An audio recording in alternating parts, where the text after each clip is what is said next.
Shalom, on va parler Be'ezrat Hashem sur le bâton de Moshe. Le bâton de Moshe, on le rappelle 12 fois dans la Torah. 12 fois dans la Bible, on parle du bâton de Moshe. La première fois, on parle dans Parashat Shmot, au moment qu'Akadosh Baruch Hu il s'est dévoilé à Moshe Rabbeinu dans le Sne.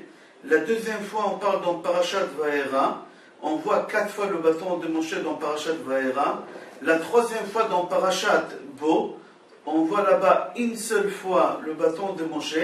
La quatrième fois dans Parashat Beshalach, on parle 4 fois du bâton de Moshe. La cinquième fois, c'est dans Parashat Korach, au moment qu'on voit que tout le monde, et chaque chef des tribus met son bâton. Et Korach aussi, il a mis là-bas le bâton de sa tribu. Et Moshe Rabbeinu aussi, il a mis son bâton. Et la sixième fois qu'on parle du bâton de Moshe, dans Parashat Chukat, on parle là-bas une seule fois sur le bâton de Moshe, au moment qu'on voit que Moshe il a frappé le rocher pour avoir l'eau, au lieu de parler comme Hachem, il lui a ordonné. D'où il vient le bâton de Moshe? Tout d'abord, comment Moshe Rabbeinu il a eu ce bâton-là? Comment ce bâton il est arrivé entre les mains de Moshe? C'est quoi l'histoire de ce bâton?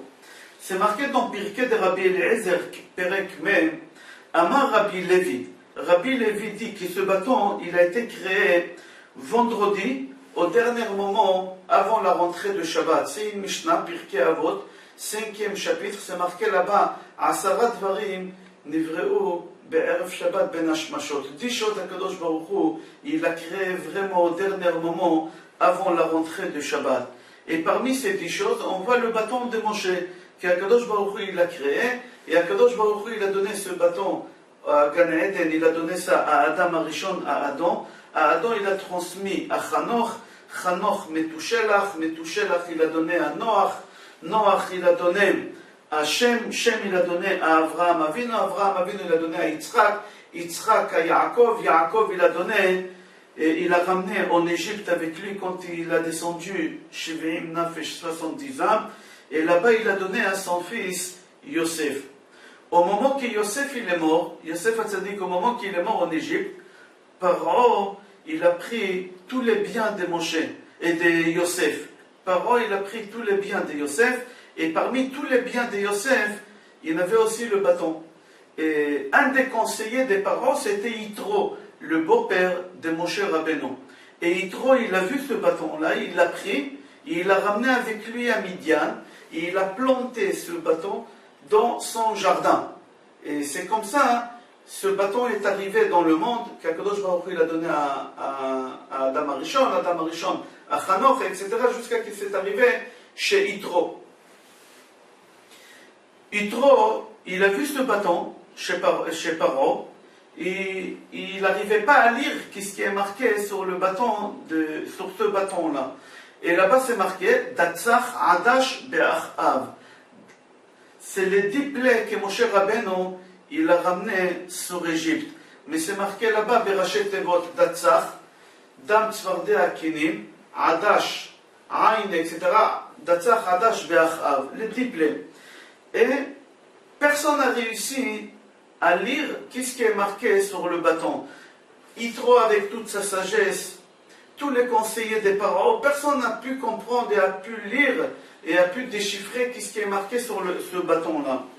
Et Moshe Rabbeinu, quand il est arrivé chez Yitro, il a vu ce bâton qui était planté dans le jardin, avec toutes les lettres en hébreu. Qu'est-ce qu'il a fait Moshe? Il a tendu sa main et il a pris ce bâton. Pourquoi j'ai dit il a tendu la main? Parce que vous allez voir le Midrash, qu'est-ce qu'il raconte, qu'est-ce qui s'est passé. Le Midrash dit que Yitro, quand il a pris ce bâton, il a dit que la personne qui arrivera à déchiffrer ce qui est marqué sur ce bâton, c'est lui qui va délivrer le peuple juif d'Israël, le peuple juif d'Égypte, de l'esclavage d'Égypte. Et au moment qu'il a vu que Moshe Rabbeinu il est venu, il a déchiffré, et en plus il a pris avec une facilité le bâton de son jardin, tout de suite il a donné sa fille Tzipora à Moshe Rabbeinu comme femme. Dans Yalkut Shimoni, Siman Kuf Samechet, c'est marqué dans Parashat Shemot, c'est marqué que Moshe Rabbeinu, au moment qu'il est arrivé chez Yitro la première fois, Yitro il a cru que Moshe Rabbeinu c'était un espion. Alors il a pris Moshe Rabbeinu, il l'a mis en prison. Pendant 10 ans, il lui a donné ni à manger ni à boire. Pendant 10 ans, sa fille Tzipora ramenait à Moshe Rabbeinu tous les jours à manger et à boire. 10 ans après, Tzipora dit à son père, papa, qu'est-ce qui se passe avec ce monsieur-là que tu as mis en prison? Il a dit certainement il est mort. 10 ans sans manger, sans boire.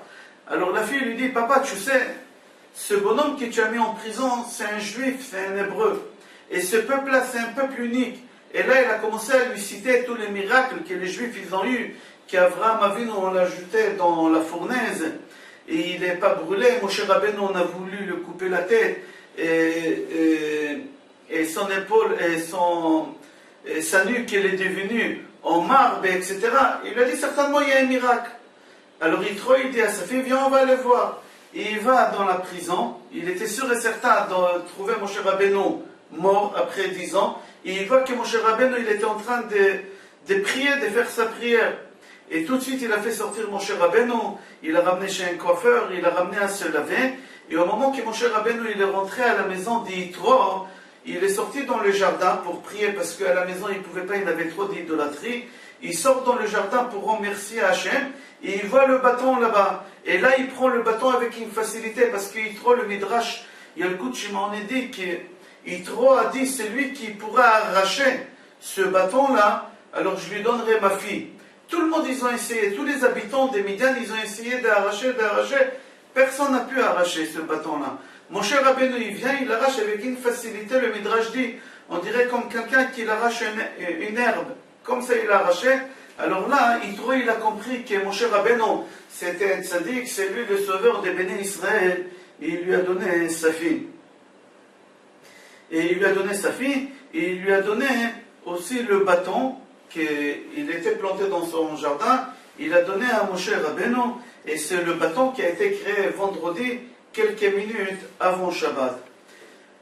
Le Midrash dit qu'avec ce bâton-là, qu'Adam Arishon, au paradis, au Gan Eden, il a travaillé la terre. C'est marqué qu'Adam Arishon, il a travaillé la terre.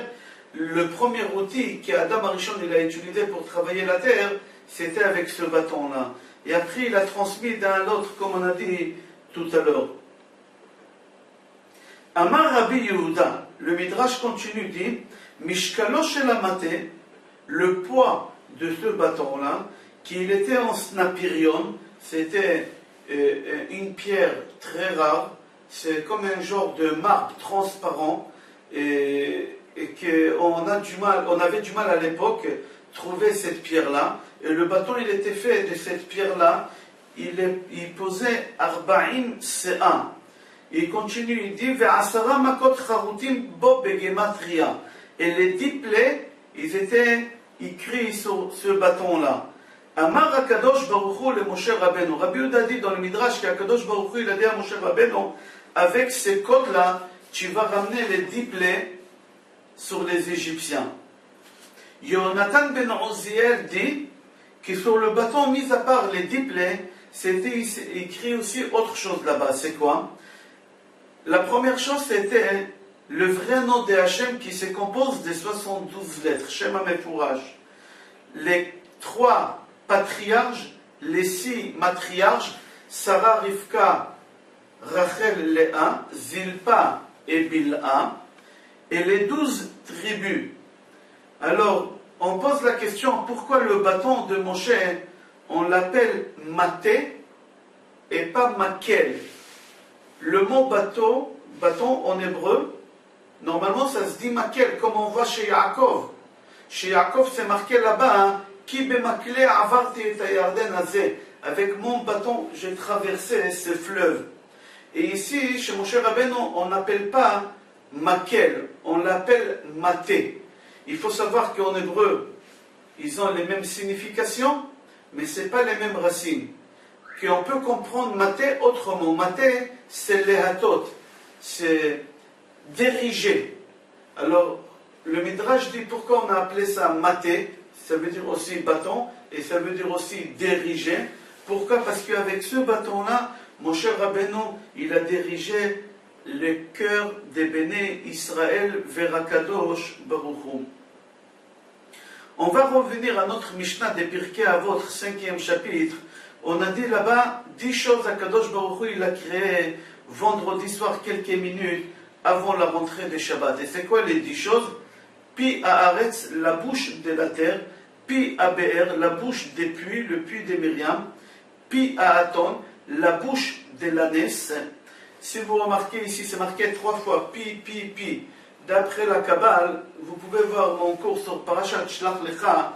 Quand au moment où on se trouve, au moment des dangers, au Chas V'Shalom, on doit attendre des bonnes nouvelles. Alors c'est une ségoula de dire 3 fois pi. Concernant les 3 pi ici, ok, on continue la Mishnah. Vous pouvez voir le cours sur Parashat Shlach Lecha. Là-bas, je ramène en détail le Zohar HaKadosh. 4e chose, Hakeshet, l'arc-en-ciel, Haman. L'Aman, qu'est-ce qu'on a mangé pendant 40 ans dans le désert? Amaté, le bâton de Moshe. Hachamir, le verre avec comme Shlomo HaMelech il a construit le Beth Amikdash. Hartav, c'est l'écriture des tables de la loi. Hamirtav, d'accord? Tout ce qu'on devait écrire en détail avec les Chidushim. Hamirtav, etc. Là-bas, vous allez voir Tzvat, Betzvat, Neeset, etc. On pose la question, pourquoi Akadosh Baruch Hu il a créé ces 10 choses? Il y en a qui rajoutent encore la 11e chose au dernier moment, quelques minutes avant Shabbat. Akadosh Baruch Hu il pouvait les créer pendant les 6 jours. Au moment qu'il a créé chaque chose dans le monde, il pouvait rajouter aussi créer ces 10 choses-là. Il a attendu vraiment au dernier moment avant Shabbat. Il y a une signification pourquoi Akadosh Baruch Hu il a fait ça. Le Mehiri répond, il dit qu'Akadosh Baruch Hu il a créé les choses au dernier moment avant Shabbat, seulement les choses que les Juifs ont eu besoin. Akadosh Baruch Hu il les a créées avant Shabbat pour faire une séparation entre toutes les choses que le monde entier a besoin et les autres choses qui sont spécifiées pour le peuple juif. Et pourquoi vendredi soir avant Shabbat? Parce qu'il faut savoir, pour montrer, comme le Shabbat il est créé uniquement pour les Juifs, un goy il n'a pas le droit de faire Shabbat, seulement un Juif il a l'obligation de faire Shabbat. Comme Shabbat elle-même elle est différente par rapport aux autres nations, que les autres nations n'ont pas le droit de faire, seulement les Juifs, Akadosh Baruch Hu il a créé seulement les choses que les Juifs ils ont besoin. Comme c'est marqué, Uvemenuchato lo yishkenu arelim. Le jour de repos, les arelim, ceux qui ne sont pas circoncis, ils n'ont pas le droit de faire. Et c'est pour ça que Kadosh Baruch Hu les a créés juste avant Shabbat. On va donner la dernière réponse et on va s'arrêter là concernant le bâton de Moshe. Et encore la dernière réponse, que les choses qui étaient créées pour être utilisées une seule fois dans le monde, alors Akadosh Baruch Hu il les a créées avant Shabbat. Et toutes les choses qu'on a citées, les 10 choses, on les a utilisées une seule fois et après on les a éliminées. Akadosh Baruch Hu il les a éliminées. Voici le cours sur le bâton de Moshe. Je vous souhaite bracha ve'atzlacha, besorot tovot et kol tuv.